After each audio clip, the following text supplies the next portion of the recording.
84 लाख योनियों में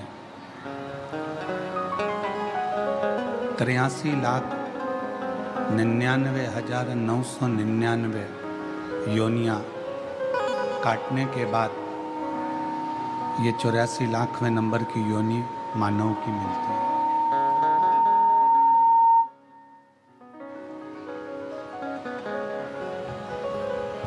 अब 83,99,999 योनि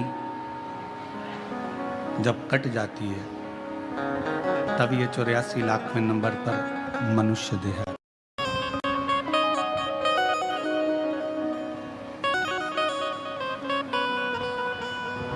बीस लाख से तो ज्यादा योनियां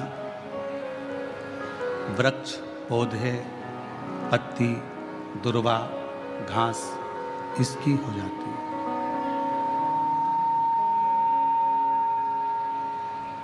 और इन सभी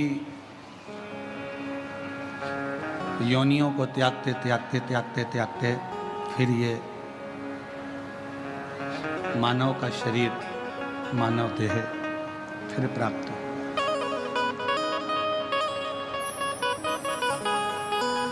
21,600 श्वास प्रतिदिन इस मनुष्य के शरीर से निकलती है प्रतिदिन।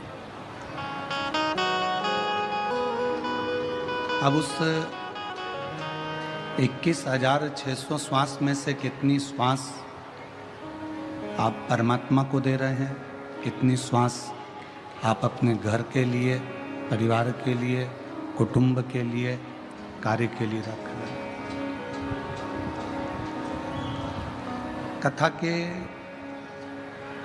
दूसरे दिन में कहा था कि 21,600 श्वास में से यदि मात्र 600 श्वास भी आपने भगवान देवाधिदेव महादेव को या अपने इष्ट को, अपने आराधना के केंद्र परमात्मा को, अपने ईश्वर को अगर दी है तो 21,000 श्वासें अपने आप पवित्र होती चली जाती है अपने।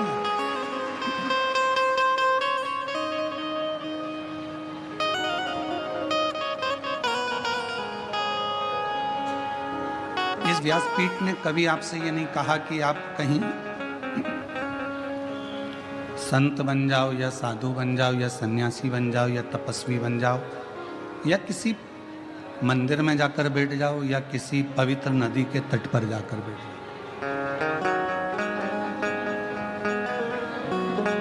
क्योंकि मेरे भगवान शंकर सारे आश्रमों में श्रेष्ठ आश्रम गृहस्थ आश्रम को मानते हैं।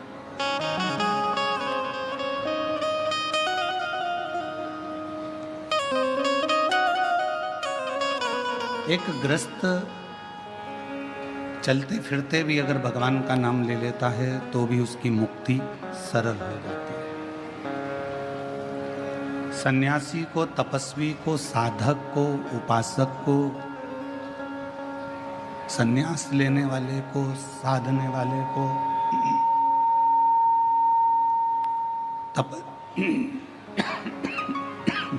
तपस्वी को,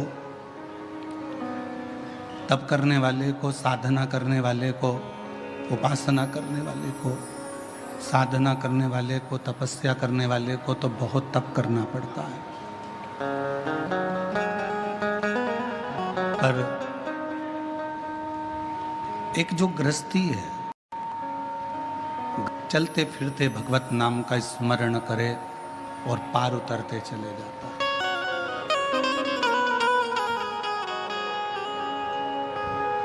कितना सुंदर लिखा है हमारे शास्त्रों में, वेदों में, पुराणों में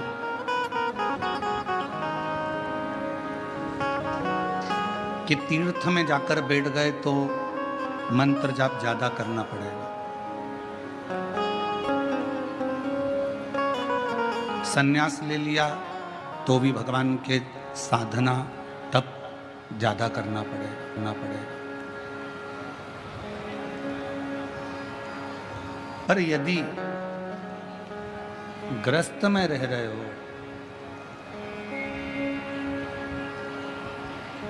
यदि ग्रस्त में रह रहे हो, घर में रह रहे हो, और गृहस्थ में रहते हुए, घर में रहते हुए आप ज़्यादा तो नहीं, थोड़ा बहुत भी अगर भगवान का नाम ले लेते हो तो भी आपको जीवन में कहीं भटकना नहीं पड़ेगा और कोई नरक भोगना नहीं पड़ेगा, परमात्मा की शरणागति प्राप्त होगी।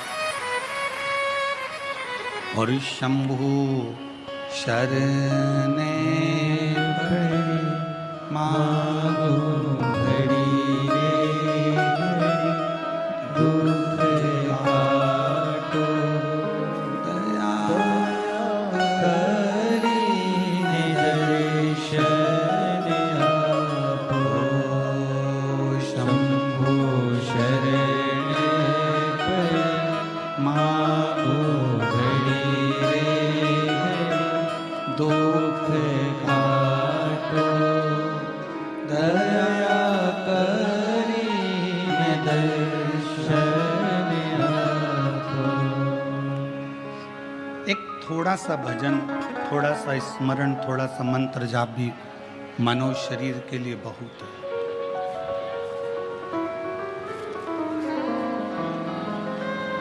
एक प्रसंग शिव महापुराण में आता है कि एक बार देव ऋषि नारद को अपनी विद्वत्ता का अभिमान आ गया।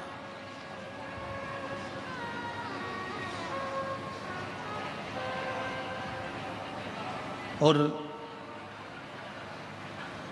जब देव ऋषि नारद को अपनी विद्वत्ता का अहंकार आया, देव ऋषि नारद ने भगवान नारायण से जाकर कहा कि जितना मैं भगवान का भजन करता हूं, इतना संसार में रहने वाला कोई व्यक्ति आपका भजन नहीं करता।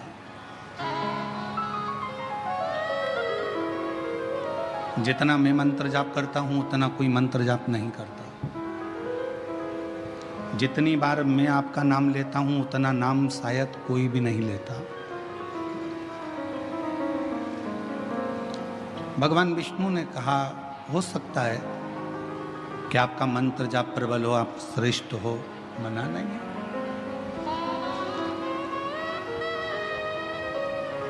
मैं श्रेष्ठ हूं तो हूं,